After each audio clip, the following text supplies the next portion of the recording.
નમસ્કાર. ચાલો આજે મગજને થોડી કસરત કરાવીએ. આજે આપણે તર્કની દુનિયામાં ઉતરવાના છીએ અને એક બહુ જ રસપ્રદ કૌશલ્ય શીખવાના છીએ જેને કહેવાય છે અસંગત શોધો. અને આ આખી સમજૂતી આપણે સાધના વિદ્યાલય મોરદેવીની અભ્યાસ સામગ્રીના આધારે કરવાના છીએ. તો તૈયાર છો? ચાલો શરૂ કરીએ. ક્યારેય વિચાર્યું છે કે આપણું મગજ કેટલી ઝડપથી વસ્તુઓને અલગ તારવી લે છે? માની લો કે એક ફળોની ટોપલી છે અને એમાં ભૂલથી કોઈક બટાકું મૂકી ગયું. આપણી નજર તરત જ એ બટાકા પર જશે, ખરું ને? બસ આ જ એ કળા છે જેને આજે આપણે થોડી વધુ ઊંડાણથી સમજવાના છીએ. તો આજે આપણે શું શું જોવાના છીએ? સૌથી પહેલાં તો એ સમજીશું કે આ અસંગત શોધોનો અર્થ શું છે. પછી આપણે અક્ષરો, શબ્દો અને અંકોના કેટલાક મજેદાર ઉદાહરણો જોઈશું અને છેલ્લે આને ઉકેલવા માટેની કેટલીક જોરદાર ટિપ્સ પર પણ વાત કરીશું. તો ચાલો હવે સીધા જ મુદ્દા પર આવીએ અને એ સમજવાની કોશિશ કરીએ કે આવા પ્રશ્નો પાછળનું મુખ્ય લોજિક એટલે કે તર્ક શું હોય છે. જુઓ, એકદમ સરળ ભાષામાં કહીએ તો આપણી સામે 4 વસ્તુઓ હોય છે. એમાંથી 3 વસ્તુઓ વચ્ચે કોઈને કોઈ સમાનતા હોય છે. કોઈ એક નિયમ હોય છે જે એ ત્રણેયને એકસાથે બાંધે છે અને એક ચોથી વસ્તુ એવી હોય છે જે આ નિયમમાં બંધ બેસતી નથી. આપણું કામ બસ એ જ અલગ પડતી વસ્તુને શોધી કાઢવાનું છે. ચાલો આપણે સૌથી પહેલા પ્રકારથી શરૂઆત કરીએ, જે છે અક્ષરોની પેટર્ન. આમાં આપણે અક્ષરોના ક્રમ અને એમની વચ્ચેના સંબંધોને સમજવાના છે. સાધના વિદ્યાલયની સામગ્રીમાંથી જ એક સરસ ઉદાહરણ લઈએ. અહીં 4 વિકલ્પ છે: એબીસી, HIJ, OMN અને KLM. જરા ધ્યાનથી જુઓ, આમાં કોઈ પેટર્ન દેખાય છે? અહીંયા જુઓ, તર્ક એકદમ સ્પષ્ટ છે.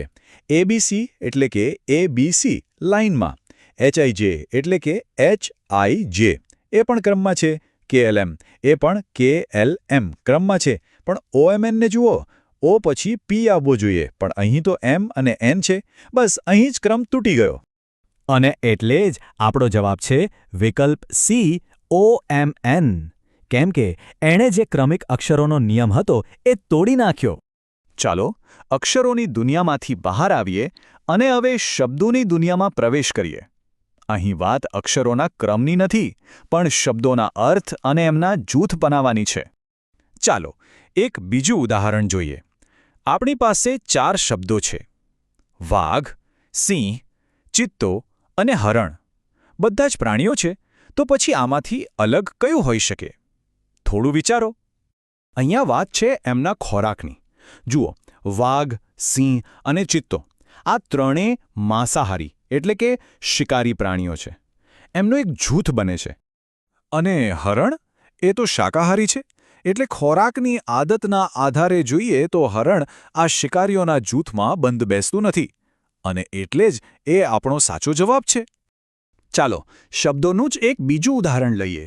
મકાન, બંગલો, ફ્લેટ અને તંબુ. આમ તો બધા રહેવા માટેના સ્થળો જ છે, તો પછી આમાં અલગ શું છે? અહીંયા તફાવત એકદમ સાફ દેખાય છે.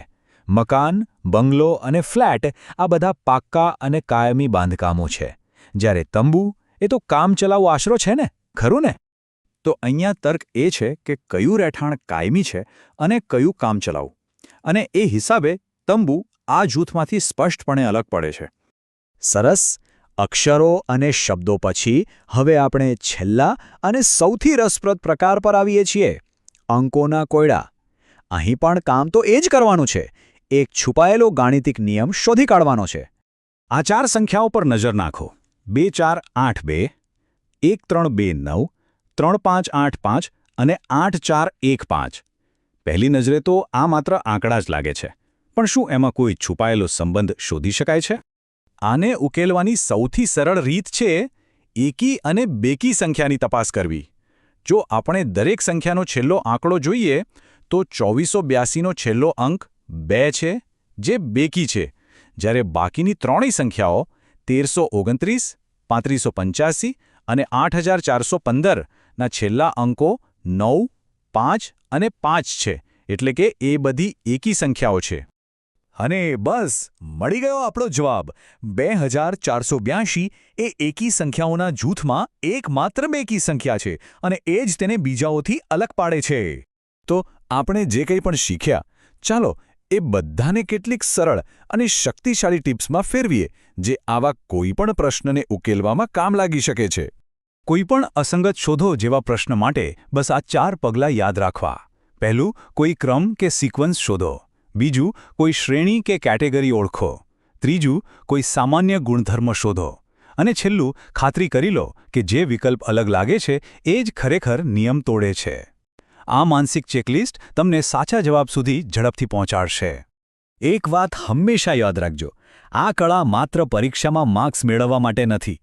આ તો મગજને પેટર્ન, સંબંધો અને તફાવત પારખવા માટે તાલીમ આપવાની કળા છે, જે આપણને રોજિંદા જીવનમાં પણ વધુ સારા અને તાર્કિક નિર્ણયો લેવામાં મદદ કરે છે. તો જતા પહેલા એક સવાલ તમારા સૌ માટે છોડીને જાઉં છું. આપણા રોજબરોજના જીવનમાં એવી કઈ પરિસ્થિતિઓ હોય છે જ્યાં આ અલગ તારવવાની કળા આપણને વધુ સારો નિર્ણય લેવામાં મદદ કરી શકે છે? આના પર જરૂર વિચારજો. આજની આ ચર્ચા અહીં જ પૂરી કરીએ છીએ. વિચારતા રહો અને શીખતા રહો. આભાર.